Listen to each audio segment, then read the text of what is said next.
Hey guys, Brian here with Learning Silver and Gold, and I just wanted to show my latest additions here to my silver stack.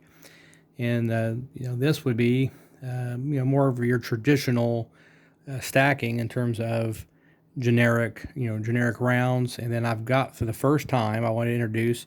I got my first bars that I've ever got. So kind of exciting to kind of add those. Something that's kind of new for me to kind of experience owning these. So and they're just 1 ounce bars. As you can see, I'll kind of show you some of these, but this one was still in the original packaging, and it's a Johnson Matthey, which was I guess a U.S. mint. I don't know that it's still in business or not. I don't know. I don't think it is, but this is definitely kind of an older one. Like I said, still in the original thing. So there's a little bit more premium on that one, but nothing too crazy. And then this was more of just a generic one there with the, if you can see, let that zoom in there, a little cool little chariot and stuff there, horses and chariot thing. 1 troy ounce, and it's got kind of in the back here. You can kind of see the kind of like the, I guess it's kind of like the Morgan dollar. Look at the back of it, so kind of cool. Something different there. And then check these out. So I got two of these 2 ounce generic ones that look like the gold dollar, I guess you could say. Look at that. Pretty nice. It's really nice. 2 ounces, 999, fine silver. Look at that. It's really nice. Those got a couple of those, and then they had a 1 ounce when I went ahead and grabbed that as well. Actually, this one was in kind of it was still in like a little, it wasn't like a case or anything, but it was in one of those little cardboard. I forget what you call them. It was in one of those, but it was really dated. So, and plus, it wasn't really protecting it much because the sides were exposed. I mean, it was just plastic, and then it had the thing on there, the little manila fold things. But since it wasn't really protecting it much, I thought, well, I'll just take it out of there, and I'll be moving them over. Just probably some of these for now, just to try to keep them in decent shape. But of course, with generics, it's not as big a deal as with the more of the premium stuff. But and then I got this one here. That's a 1 ounce. It looks like it's kind of made to look like the piece dollar. So it's pretty cool, and it's actually in pretty good shape. It still had a lot of shine to it, and it's actually in really good shape on this one. So I was really impressed with that. Okay, 1 troy ounce there. Yeah, all these other ones are 1 troy ounce, but there's kind of more of that buffalo looking style there. Set. Okay, 3 9s there. And then I got 3 of these that it was kind of odd because it was actually dated. 2000, they actually had a date on there for 2013, if you can see that. I think it's kind of getting reflection there. There it goes. And there's a buffalo in the back of that one, of course. So 3 9 silver on those as well. So overall, I got 12 additional ounces to kind of add to my stack. All basically generic, except for, I guess you could say, this one here is a bit of a premium, I guess. And there wasn't like a ton of bars to choose from that were decent. The most of the bars they had left was like Christmas stuff, holiday stuff. That was kind of I'm not a huge fan of those things, but and of course silver, but if I can find something else that's more just maybe American or and stuff, and then I'll tend to go for that. So the but pretty cool. I think it was nice additions to kind of keep adding to my stack. And also, I was going to say I'm still working on. I'm really close to probably either, I don't know if it'd be this week or for sure this month. I should be able to. I've already paid off one of my 401k loans that I mentioned in one of my previous videos as part of my goals. And so I've already paid off one of those, so I'm excited on that. Now I think I'll be able to pay off the second one probably this month and stuff. So that's going to be ultimately it's going to save me about $240 a month. Okay, Another thing that I might bring up here, although it didn't start out that way, it's kind of funny, when you're trying to find additional resources to kind of put towards your goals, whether it's silver, prepping and paying off debts, those kind of things. I had one recently this last week that I started, and it's kind of weird because I guess I look at it more. It was kind of more of a spiritual goal originally, okay, and for a long time I've been kind of trying to figure out better ways in terms of diet and eating and trying to eat healthier, and of course like most people, I've kind of tried it all, so to speak, and stuff. But then I had a dream about a week ago, to where in my dream I was fasting, and I don't remember a lot of the details, but I just remember waking up and remember thinking, I was like, I was actually fasting in my dream. That's kind of weird. And it's something I've kind of done over the years, a little bit here and there, not too much. But I just decided, I'm not a big, during the week, I don't really eat breakfast anyway. So I usually just eat lunch and dinner. Typically, sometimes on the weekends, I'll eat breakfast occasionally. But I'm not a morning eater anyway, so I don't really like eating in the morning. But so anyway, so I started doing a fasting through lunch as well, during the work week anyway. And so most of last week, I trying to think what day I started on, but I think I started on like Wednesday or something. So it wasn't a full week last week, but once I started, I ended up fasting. So basically, I fasted the whole day, from obviously morning till supper time. And then when I come home, usually my wife's got a meal, a home cooked meal here ready to go for the evenings.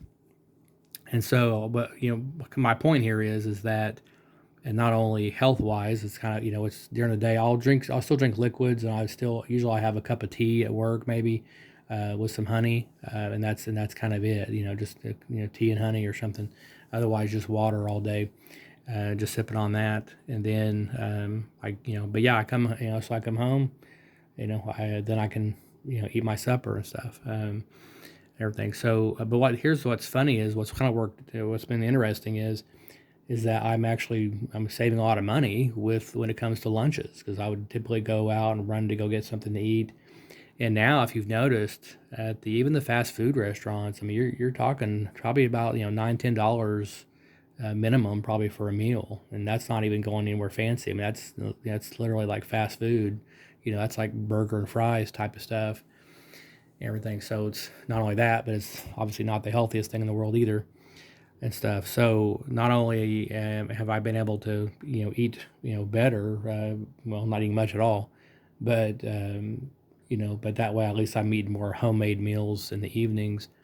And also I had a big issue with soda pop. So a lot of times, especially at lunchtime, I really, I just had a habit of having a soda with my lunch. And so that was something I had always had a hard time breaking off of the soda pop. And then, on top of the lunch expense, so let's say if it's on average $10 a day, 5 days a week, for lunch, and then a lot of times, I'd find myself getting another soda from the soda machine at work. That's another $1.75 there.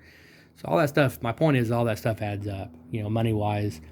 And so, so I'm going to probably continue this for a while and see how it goes. And then last weekend I ended up eating kind of more regularly on the weekends, and so I can kind of use that as a way to recoup while I'm actually home and stuff. Then I could kind of make my own meals, and I don't have to eat out as much. And that stuff adds up. It really does. It really adds up really quickly. And so, I mean, $10 a week on average, or $10 a day on average, is fifty bucks a week.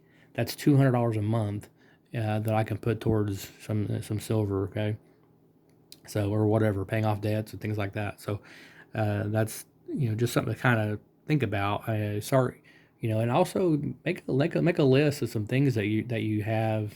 You might be able to, if you sit down and really look at all your expenses and find, you might be surprised where things you can cut back on. And sometimes it doesn't seem like much. We think, oh, this was only $5 over here, or $5 a month, or and but it adds up. It really does. Sit down and add up how much it is for a whole year, and you sit down and you realize, oh, that's $60 a year I'm still paying. And so really sit down and think about things where you can cut some cost. Also, sometimes it's not a matter of necessarily getting rid of something. Sometimes it's, there's some options you can do to, maybe pay it, once a year, for example, rather than paying. Yeah, I remember we used to pay AT&T. Our phone bill was ridiculous. We used to pay anywhere, I think it was like $170 a month for me and my wife's AT&T bill with our iPhones. Well, I switched, this has been over a year ago now, but I switched to Android with Mint Mobile. I pay like 200, I think it's 240 or yeah, 240, I think. Yeah, 240 a year for my mobile service for my phone and for my Android. I bought my Android. I think I got it on Amazon for like $200 for the Android, a Samsung Galaxy, and I end up liking it way better than my iPhone. Than I like it a lot better anyway. So, and so much similarities nowadays with these smartphones anyway. It's not that big of a difference. The so I pay, basically I pay like $20 a month, but I pay it one time a year, just one boom payment. I'm done for a whole 12 months. I don't have that monthly payment continually having to to deal with, and so that makes it nice too.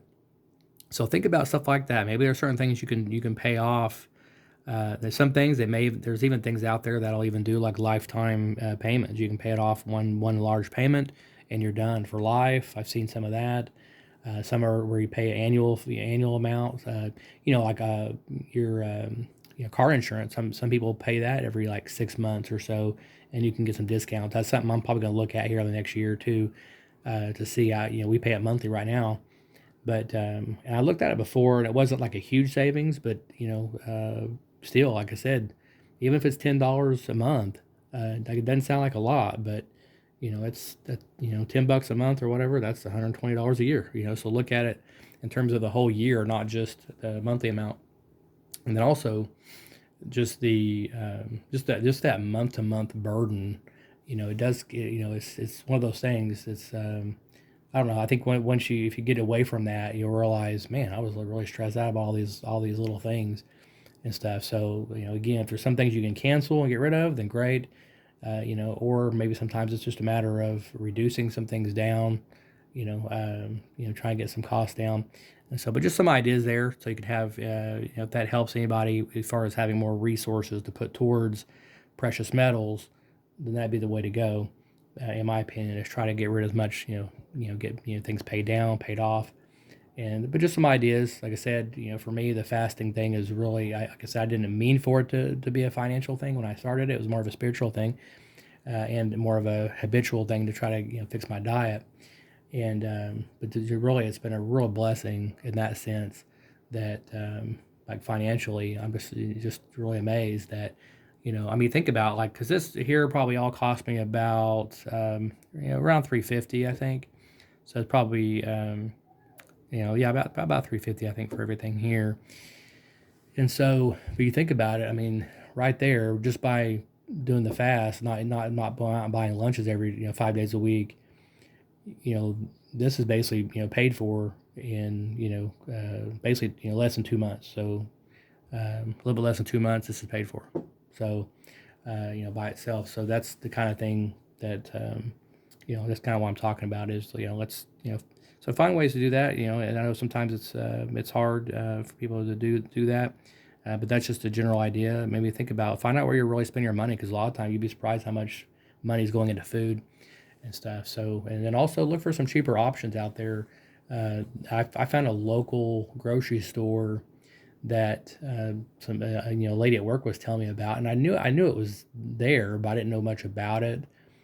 And so I stopped shopping at like the Walmarts, and I mean I might go there occasionally to grab if I'm just going to grab a few things. We have a local Walmart, but the but yeah, as far as like the full grocery shopping, there's another. Although it's technically another city over, but it's not that far from it's where I work at. But the it's like the prices really are better. I went there and stocked up last time. I was really surprised. I mean, it's probably for a whole, for example, a whole shopping cart. I'm probably going to save anywhere from $20 to $50 maybe versus Walmart or another local shop here, Crest. But yeah, think about that. Maybe shop around a little bit if you're realizing your grocery bill is getting higher and higher. Then that's one thing to look around too. Shop around a little bit and try to find better deals. on your groceries and stuff. Okay. All right, guys. So I won't leave this too long. So, but keep on stacking, guys. Talk to you later.